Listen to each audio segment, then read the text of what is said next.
Bonjour à tous, bienvenue à cette vidéo sur le module de facilité. Le thème de cette vidéo est de regarder quels sont les objectifs et les moyens de la facilitation. Pour ça, on va commencer par faire un détour pour aller au sens du mot, aller tenter de chercher l'origine du mot facilité, un sens notamment étymologique. Alors, d'un point de vue étymologique, on voit que facilité, ça vient de l'italien, qui dit facilitare, ôter les difficultés, rendre facile. Et on voit aussi que d'un point de vue médical, la facilitation est un processus en vertu duquel un phénomène qui est soit normal, soit anormal, se trouve accéléré ou stimulé. Donc, dans le sens originel du mot facilité, on voit qu'il y a quelque chose qui est rendre plus facile et aussi quelque chose qui est de l'accélération et de la stimulation. On va regarder, nous, dans notre contexte de facilitation de l'intelligence collective, quel est l'objectif et la définition qu'on peut se donner de la facilitation et quels sont les moyens qui sont mis en œuvre dans chaque événement d'intelligence collective qui le permet.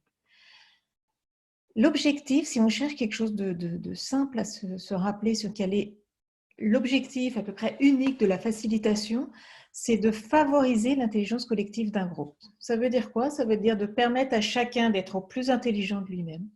Vous savez, chacun a sa phase sombre et lumineuse. Et là, on va vraiment chercher à créer les conditions pour que ce soit la phase lumineuse qui apparaisse. Et également, on va permettre au collectif lui-même d'être au mieux de lui-même.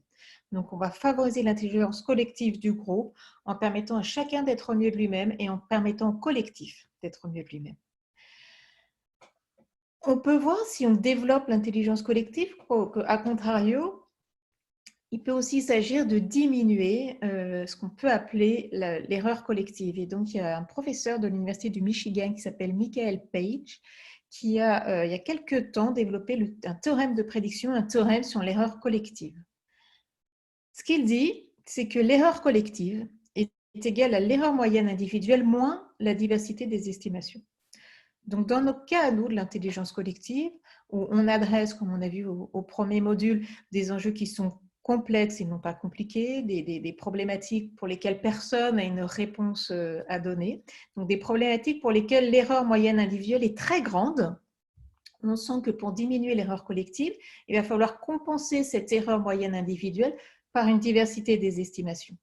Avec cette équation, ça aide aussi à revoir ce qu'on a vu en premier module, qui est que si on a un problème simple, avec une erreur moyenne individuelle faible et un bon expert pour résoudre un problème, on n'a pas besoin de stimuler la diversité des estimations. Voilà, donc l'enjeu, qu'est-ce qu'on va faire si on veut favoriser l'intelligence collective d'un groupe? On va tenter de diversifier les estimations et d'agréger ça, et donc de diminuer l'erreur collective. Comment on fait pour diminuer l'erreur collective et comment on fait du coup pour favoriser l'intelligence collective d'un groupe? Donc le moyen qu'on se donne, si pareil on essaie de trouver quelque chose de simple à se rappeler, le moyen c'est de fertiliser les rencontres, donc de développer la diversité. Pareil, si vous vous souvenez du modèle objectif personne-processus, une fois qu'on a les bonnes personnes au service du processus, avec la bonne diversité au service de ce à quoi on doit répondre, il va falloir qu'on fertilise les rencontres et qu'on permette à chacun de donner le meilleur de soi-même et de connecter et d'agréger les points de vue de chacun.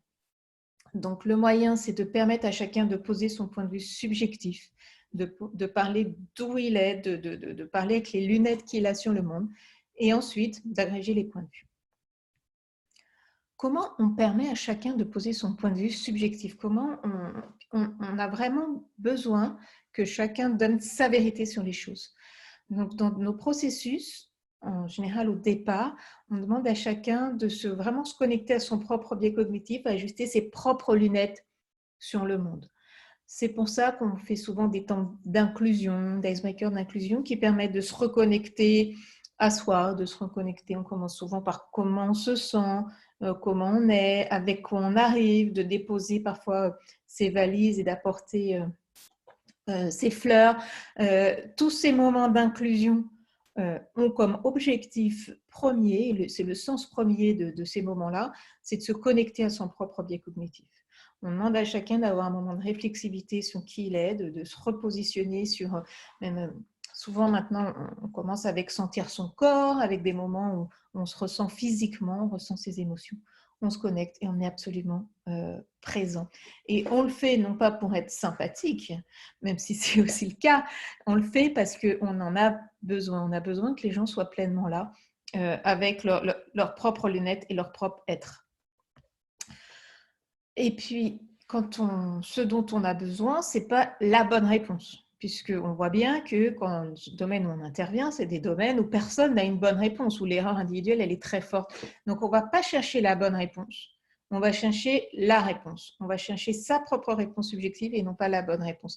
Ce qui, parfois, donne de l'étonnement, puisque on était habitué à avoir une question et une bonne réponse. Donc, c'est le premier changement de paradigme.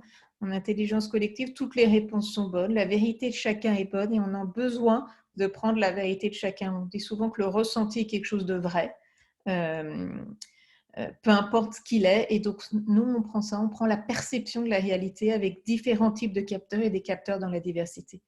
Donc, ce qui différencie, voilà, le premier paradigme très important dans lequel est fondée l'intelligence collective, c'est qu'on part de la subjectivité. On sait qu'on a faux et on le prend comme hypothèse et on ne cherche pas la bonne réponse, mais sa réponse. Et on va demander, solliciter à chacun de poser sa bonne réponse et non pas la bonne réponse. Ensuite, la question qui devient complexe, une fois que chacun pose son point de vue, on voit qu'ils n'ont rien à voir, comment on agrège la diversité des points de vue de tout le monde, puisqu'elle est très forte. Et là, deux cas de figure se posent. Il y a un premier cas de figure où c'est un cas chiffrable, c'est-à-dire la réponse à la question est un chiffre. À ce moment-là, il y a quelque chose d'assez simple, et on l'a étudié depuis quelques années, c'est de calculer la médiane. L'exemple le plus connu qui est relaté dans le livre « La sagesse des foules » est un cas empirique fait par un anthropologue en Angleterre en 1906, où il allait, cet anthropologue, vouloir démontrer que finalement, on demande l'avis à la foule, mais les gens sont incompétents, on ne peut pas quand même leur demander des choix politiques importants s'ils ne savent même pas connaître le poids d'un bœuf. Donc, il est parti faire une expérimentation dans le but de démontrer que les experts prévalent sur la foule. Et donc, il était sur un marché, à un moment où il y avait un jeu où les gens devaient parier sur quel était le poids du bœuf une fois qu'il était découpé. Et puis, donc, il a récolté tous les paris de tout le monde, de plus d'une centaine de paris. Il a vu que dans ces paris, sur le calcul du poids du bœuf, c'est parti entre 408 kg et 680 kg, donc un écart très grand. Enfin, les subjectivités, les visions des gens étaient absolument diverses. Cependant, la médiane, quand il a calculé la médiane de toutes ces centaines de données, il est arrivé à un poids de 542 kg. Et le poids réel du bœuf, quand on l'a pesé scientifiquement, était de 543 kg. Et du coup, là, il a eu un étonnement de voir que l'erreur collective était faite quand on calculait la médiane de la diversité des points de vue. Dans le graphe en dessous, on peut observer, on peut observer là que en fait, le nombre d'estimations combinées, plus le nombre d'estimations est grand, plus le taux moyen d'erreur diminue. Cependant, il diminue très fortement quand on passe de 1 à 2, à 3, à 4, à 10, et il diminue de façon beaucoup plus faible, de 70 à 30.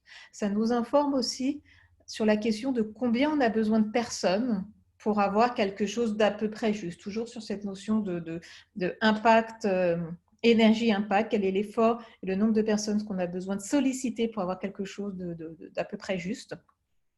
Beaucoup d'études ont montré, même récemment, que ce soit avec des avocats, que ce soit avec des chercheurs en neurosciences, que si l'avis de 6 non-experts diversifiés, de 6-7 non-experts diversifiés, quand on en calcule la médiane, arrive à peu près à l'avis d'un bon expert.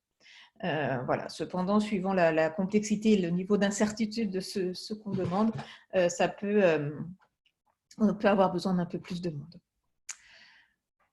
Voilà, donc quand c'est calculable, quand c'est chiffrable, c'est à peu près simple, on calcule la médiane et en ce moment on calcule la médiane de plein de choses. En ce moment il y a plein de thèses sur quand est-ce que les enfants retourneront à l'école. Voilà, pour information, le dernier sondage que j'ai vu basé sur la sagesse des foules sur la question et qui retourne à l'école le 1er septembre 2020. Voilà, je vous l'annonce là, puis comme ça, vous pourrez voir si c'est juste ou pas. Et le problème qui se pose, c'est quand c'est non chiffrable. Alors, quand c'est non chiffrable, comment on fait pour calculer la médiane d'une idée? Vous savez, parfois, la question complexe qu'on se pose, c'est quelles vont être nos façons de travailler demain, quelle va être la place du digital, quelle va être, pourquoi on aura besoin de se réunir. On a tout un tas de questions. Comment on va faire pivoter notre modèle d'affaires. On a tout un tas de questions qui a comme réponse quelque chose qui est de l'ordre d'une proposition et non pas d'un chiffre. Et donc, la proposition qu'on fait, c'est dans le cas où la réponse n'est pas un chiffre, la façon de calculer la médiane d'une idée, c'est de demander à chacun de se laisser transformer par le point de vue de l'autre. On voit bien mathématiquement une médiane, il y a autant de données d'un côté que de l'autre, et donc on s'équilibre entre les extrêmes. Et donc là, la proposition, c'est de se laisser transformer pour arriver à quelque chose qui émerge. On va vous présenter après la divergence et l'émergent.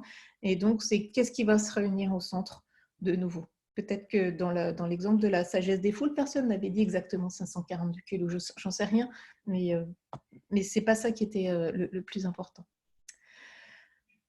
Donc, comment on fait pour agréger ces points de vue multiples? Déjà, donc la question, c'est comment on se laisse transformer par l'autre et comment on permet aux autres de se transformer par notre propre parole et par notre propre être. Et on dit aussi qu'il y a des choses énergétiques qui se passent. Donc, la première chose à faire, c'est développer une qualité de présence individuelle. C'est de demander, d'inciter les participants à être là avec la tête, leur cœur, leur corps, d'être complètement là. Et une façon de le faire, c'est d'autoriser à sortir. Et on dit aux gens, c'est un peu la règle du forum ouvert, soit on apprend, soit on contribue, soit on prend ses deux pieds et on va ailleurs pour ne pas polluer d'autres, d'avoir un corps qui est là sans l'esprit qui est là. Donc c'est aussi accepter que les gens ne sont pas toujours présents et de dire dans ce cas-là, autant avoir un temps précieux et vaquer à ce qu'on doit faire qui nous occupe notre esprit plutôt que d'être là. Donc on propose des qualités de présence individuelle très fortes. Ensuite, bien entendu, on a besoin de partager le temps de parole équitablement. Si il y a quelqu'un qui a une idée, qui pense que le poids du bœuf, justement, il était dans une des extrémités à 680, il parle beaucoup, il parle longtemps, il parle avec conviction, et celui qui pense qu'il a 480, du coup, il ne veut plus le dire, etc. Donc, on n'a pas un temps de parole équitablement partagé. À ce moment-là, ça ne fonctionne pas. Donc, on a vraiment besoin de créer des processus qui permettent à chacun d'avoir exactement le même temps de parole. Pour permettre ça, on a plein de façons. On peut regarder l'heure, on peut dire voilà, chacun va s'exprimer, chacun va avoir 1 minute, et puis au bout d'1 minute, de façon plus ou moins directive, non directive au début, puis plus directive après, on leur dit bah voilà, 1 minute est passée. Et donc, en tout cas, on affiche le temps dont chacun doit parler ou on le nomme. Ça aide à partager le temps de parole équitablement, et quand aussi on sait que chacun a son tour, ça aide. On n'a pas à se voler la parole. On va aussi proposer aux gens, si l'intention est de permettre aux autres de se laisser transformer par notre parole, on va tenter de s'exprimer avec intention, donc parler du sujet et pas d'autre chose, essayer de dépolluer le signal du bruit et de parler de façon concise à l'essentiel pour être le plus facilement suivable possible. On va tenter que la parole qu'on donne soit la plus facilement incorporable par chacun. Donc, on va tenter d'être simple et concis et de parler avec intention. Ce qui est intéressant, c'est que le plus important, et ça aussi, c'est un paradigme très fort, c'est de pouvoir se laisser transformer par l'autre. Donc, ce qui est important, c'est pas uniquement ce qu'on dit, mais c'est aussi ce qu'on reçoit.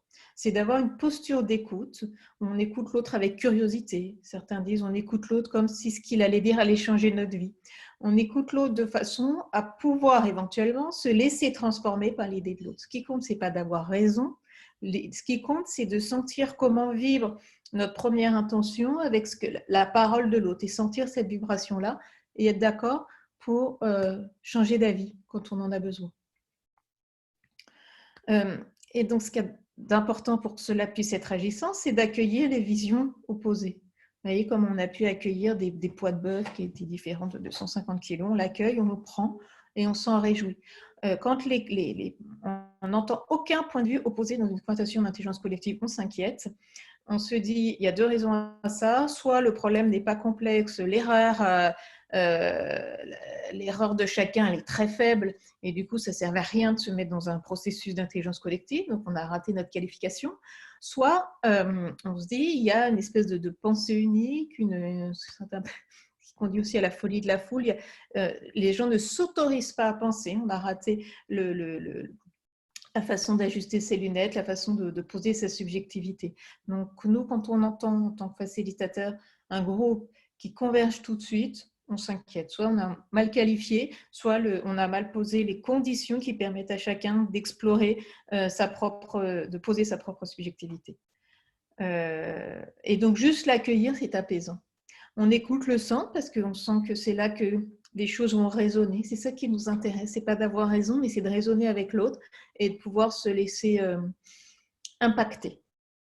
Et aussi de permettre aux autres d'être impactés par ce qu'on pense. Voilà, les deux sont équivalemment importants, sauf que quand il y a un groupe plus grand, on est plus en position de recevoir que de donner. Donc c'est le recevoir qui est peut-être beaucoup plus valorisant que le parler. Et c'est peut-être ce paradigme-là qui est différent de ce qu'on a été aussi habitué pendant assez longtemps, qu'il va falloir parler, s'exprimer et avoir raison. Voilà. Et comment on fait ça? Qu'est-ce qui permet aussi d'agréger ces points de vue multiples? C'est ce qu'on appelle la pollinisation des conversations. Tous les processus d'intelligence collective sont bâtis là-dessus. Ils sont bâtis sur ces éléments-là. Polliniser, c'est-à-dire on va permettre d'avoir des conversations à 3, 4, 5. Dans les outils, on va parler des chiffres après. Des petites conversations à 2 à 4. Et sur le même sujet, on va tenter de parler à plusieurs personnes et du coup d'avoir une fluidité. Si aussi on veut une fluidité dans la pensée, si on veut se laisser transformer, se laisser mouvoir, parfois aussi on invite à avoir des conversations debout, à marcher, à changer de place. Si on bouge son corps, si on a une certaine mobilité physique, ça aide aussi parfois à avoir une mobilité intellectuelle et à se laisser bouger, à se laisser transformer, à changer son point de vue aussi. Des fois, quand on est à un autre endroit dans la salle avec une autre personne, eh bien, on a autre chose qui arrive. Donc, la pollinisation des conversations, c'est dans tous nos processus d'intelligence collective quasiment, et c'est ce qui sert à se laisser transformer avec toutes les règles qui sont là. Voilà, je serais ravie d'entendre toutes vos questions et toutes vos réactions. N'hésitez pas à écrire ça sur la plateforme 360 Learning. Je me ferai un vrai plaisir de vous lire, de vous écouter et puis je répondrai absolument à tout. Merci beaucoup.